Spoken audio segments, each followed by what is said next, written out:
देहरादून की double murder mystery का खौफनाक खुलासा, बहन और जीजा के कत्ल का आरोपी शहबाज गिरफ्तार।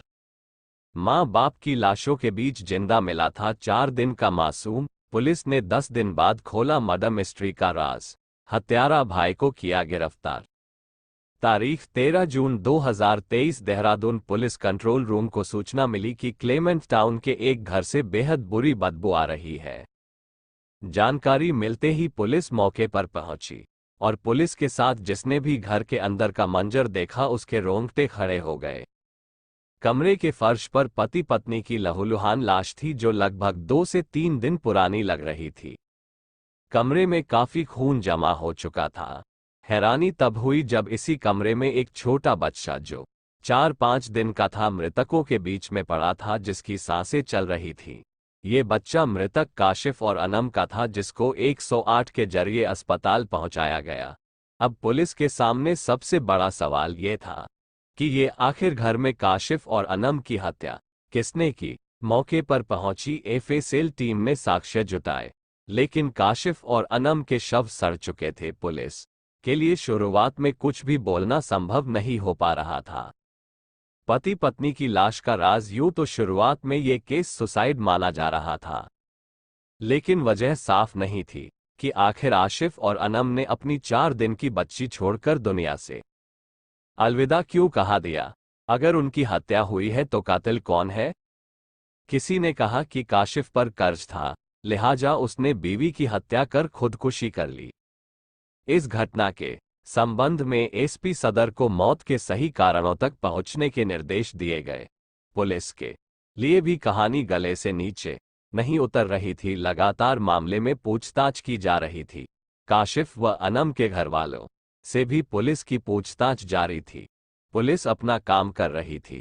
तभी काशिफ के परिजनों से पूछताछ करने पर यह पता चला कि काशिफ की 1 साल पहले ही अनम से दूसरी शादी हुई थी।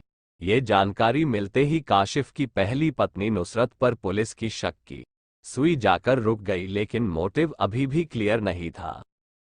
काशिफ की पहली पत्नी ने पुलिस को दी खबर। पुलिस को सूचना देने वाली नुसरत थी। यही वजह थी कि पुलिस असमंजस में थी। नुसरत ने पुलिस को बताया था कि 2-3 दिन से उनके पति उनका फोन नहीं उठा रहे थे। नुसरत ने बताया कि 10 जून को रात को 11 बजे के बाद काशिफ की उनसे कोई बात नहीं हुई, जिसके बाद पुलिस के सामने यह बात स्पष्ट हो गया कि 10 तारीख तक काशिफ और अनम जिंदा थे। लेकिन उन्होंने ऐसा क्यों किया, यह अभी भी पुलिस के गले से नीचे नहीं उतर रहा था।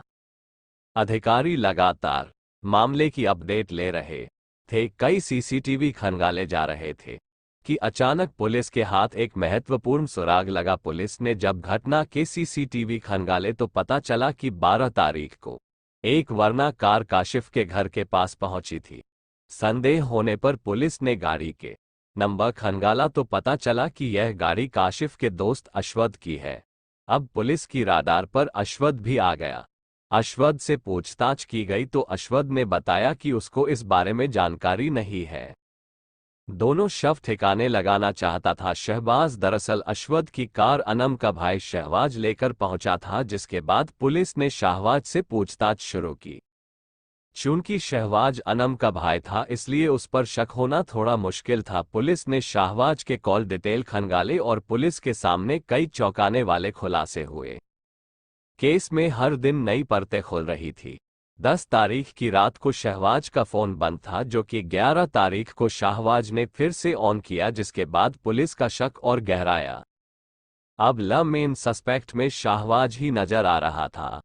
अश्वद के पुलिस को दिए बयानों पर काशिफ के परिजनों ने मृतिका के भाई शहबाज पर शक जताया और तहरीर दी, जिसके बाद पुलिस ने मामले में मुकदमा दर्ज कर लिया। जिसके बाद पुलिस ने शहबाज से पूछताछ की। हालांकि लंबे वक्त तक वह पुलिस को गुमराह करता रहा और काशिफ पर कर्ज होने की बात बताता रहा, लेकिन सख्ती से पूछताछ करने पर शहबाज टूट गया और शहबाज ने अपने जुर्म का इकबाल किया। शहबाज ने उस रात के कत्ल की वारदात का पूरा कच्चा चिट्ठा पुलिस के सामने कबूल कर लिया। उसने ये भी कबूल किया कि 12 तारीख की रात को वह कार लेकर शव को ठिकाने लगाने पहुंचा था। अपने ही जीजा और बहन को मौत के घाट क्यों उतार दिया? अब पुलिस को ये पता लगाना था कि शहबाज ने अपने ही जीजा और बहन को मौत के घाट क्यों उतार दिया। शहबाज ने पुलिस को बताया कि काशिफ उसके गांव का ही रहने वाला था। शहबाज का एक बड़ा भाई शादाब है और एक बहन अनम है। काशिफ का अक्सर उनके घर आना जाना होता था। हालांकि काशिफ की पहले शादी हो रखी थी और उसके बाद भी काशिफ शहबाज की बहन को अपने प्रेम जाल में फंसाया और भगा कर ले गया। दोनों ने कोर्ट में शादी कर ली। शहबाज ने बताया कि उसी दिन शहबाज ने सोच लिया था कि काशिफ को जिंदा नहीं छोड़ूंगा। बदला लेने के लिए उसने फिर से काशिफ से दोस्ती कर ली और मन में बदले की आग जगा के रखी। वहीं कुछ वक्त पहले शहबाज को पता चला अनम की पुश्तैनी 3 बीघा जमीन को काशिफ ने गिरवी रखवा लिया है और गांव में बात चला दी है कि उसने जमीन गिरवी रखने के आधे पैसे शहबाज को दिए हैं, जिससे शहबाज की पूरे गांव में बेइज्जती हो गई। इसके बाद आग बबूला हुआ शहबाज लगातार काशिफ को मारने की योजना बनाता रहा। शहबाज ने बताया कि वह 7 तारीख को ही उत्तरकाशी में काशिफ को मार देता, क्योंकि अनम को पता था कि काशिफ उसके साथ है, इसलिए उसने अपना प्लान बदला और काशिफ शहबाज देहरादून आ गए। लेकिन मौका पाकर 10 जून को रात को वह अनम के घर में फिर से पहुंचा। काशिफ की गर्दन पर वार कर उसका गला रेत दिया। घर में देर रात तक रहा। देर रात में जब सब सो गए तो मौका पाकर किचन से चाकू लाकर उसने सोते वक्त काशिफ की गर्दन पर वार कर उसका गला रेत दिया, जिसके बाद अनम चिल्लाने लगी। शहबाज ने अपनी बहन अनम को भी मौत के घाट उतार दिया और काशिफ और अनम के बच्चे को वहीं छोड़कर घर में ताला लगाकर फरार हो गया। एसएसपी दलीप सिंह कुंवर ने बताया कि आरोपी ने बहन और उसके पति की हत्या के बाद मासूम को उनके बीच केवल इसलिए छोड़ा कि भूख और बिना देख रेख के बच्चा खुद ही मर जाएगा और शहबाज का बदला पूरा हो जाएगा। लेकिन आज भी मासूम स्वस्थ है और अपने दादा दादी की कस्टडी में है और शहबाज जेल में है।